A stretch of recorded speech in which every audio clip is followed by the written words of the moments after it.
Let's talk about a story from 1587 that feels like it's straight out of a Hollywood movie.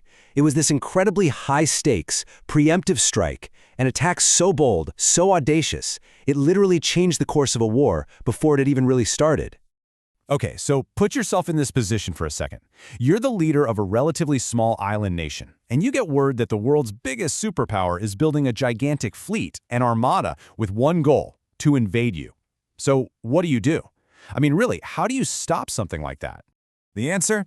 You don't wait for them to come to you. You take your best sailors, your fastest ships, and you go hit the enemy right in their own backyard while they're still getting ready. You prove that the best defense is a jaw-droppingly good offense. But an incredible raid like this doesn't just happen out of the blue. To really get it, we've got to rewind a little bit and look at the years of tension, the bad blood, and this intense religious rivalry that set the stage for this epic showdown. At the heart of it all, you've got two huge personalities on a collision course. On one side, there's England's Queen Elizabeth I, a fierce defender of the new Protestant faith. And on the other, you have Spain's King Philip II, a man who saw himself as the champion of the Catholic Church, absolutely determined to stamp out Protestantism. For Elizabeth, this was about way more than just religion. This was about survival, plain and simple. Spain was the global superpower of the day, and Philip's ambitions were a direct threat to her crown and to England's very existence. And things just kept getting worse and worse. In 1576, Spanish troops horrifically sacked the city of Antwerp, which sent shockwaves through Protestant Europe. Then, in 1585, Elizabeth made a massive move. She signed the Treaty of Nonsuch, openly promising to send troops to help the Dutch rebels fight Spain. For King Philip, that was the final straw. By 1587, everybody knew war wasn't just likely, it was practically guaranteed.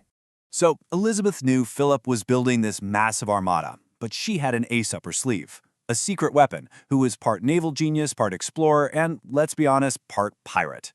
It was time to unleash the dragon.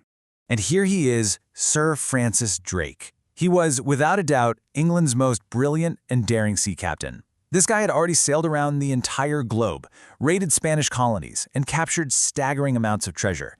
To the English, he was a hero. To the Spanish, he was an absolute nightmare. Now, to really understand Drake's role, you have to know this term: privateer. Basically, it means he had the Queen's official permission to go attack Spanish ships and ports. It was kind of like deniable warfare for England. He had a license to go out and cause chaos. And oh boy, did he cause chaos. The Spanish were so utterly terrified of him that they gave him a nickname, El Drake, the Dragon. I mean, when Spanish sailors saw his ships on the horizon, they knew they were in for a very, very bad day. So, in 1587, Elizabeth gives Drake his most critical mission ever. She tells him to sail to the huge Spanish port of Cadiz, where the Armada is gathering. The objective was simple, and it was brutal. Destroy everything you can. Wreck the invasion force before it even has a chance to leave port. Drake himself had this wonderfully cheeky way of describing the mission. He said he had gone to singe the King of Spain's beard. And honestly, that's the perfect description for what happened next. Let's get into how this incredible raid went down. Drake's fleet sails right into the heavily fortified harbor of Cadiz, catching the Spanish completely flat-footed. The result was pure chaos. In this incredibly fast, aggressive attack, Drake and his crew destroyed or captured around 30 Spanish ships right under the noses of their own defenses. But sinking ships, as big a deal as that was only part of the plan. See, Drake was a brilliant strategist, and he had another target in his sights, something way less obvious, but maybe even more damaging. Yeah, you heard me right, a cork factory. It sounds almost boring, doesn't it? But trust me, this is where you see the true genius of the attack. Why on earth would he go after a cork factory? Well, here's the killer detail. Back in the 16th century, you couldn't make a long sea voyage without barrels of food and water. And you absolutely could not seal those barrels properly without cork. By destroying the cork supplies, Drake was sabotaging the Armada's entire supply chain. It was a logistical masterstroke that would have a devastating effect on the Spanish fleet later on. And as if all that wasn't enough, on his way home from the raid, Drake spots and captures a massive Spanish treasure ship, the Sao Felipe, just loaded with silver and gold. The treasure he brought back helped pay for England's entire war effort. So not only did he damage the enemy, he made a huge profit while doing it. So he destroyed ships, he wrecked their supply lines, and he stole a fortune.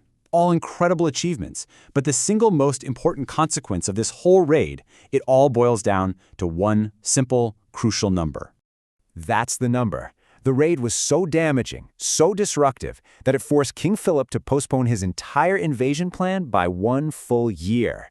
And this is the real takeaway from all of this. The raid didn't stop the Armada for good, but it pushed it from 1587 all the way to 1588. And against such impossible odds, that 1 year of extra time was the most precious thing England could have ever asked for. That 1 year was an absolute gift. It gave England precious time to prepare for the inevitable, time to build more of their faster, more maneuverable warships, time to train sailors and gather supplies, time to beef up their coastal defenses. That delay, which they owed to Drake's incredible raid, was without a doubt a major factor in England's survival when the Armada finally did sail in 1588. So we're left with this question. Was the raid on Cadiz a work of strategic genius, a masterstroke, or was it just an incredibly lucky gamble by a state-sponsored pirate? You know, maybe the real answer is that it was a bit of both.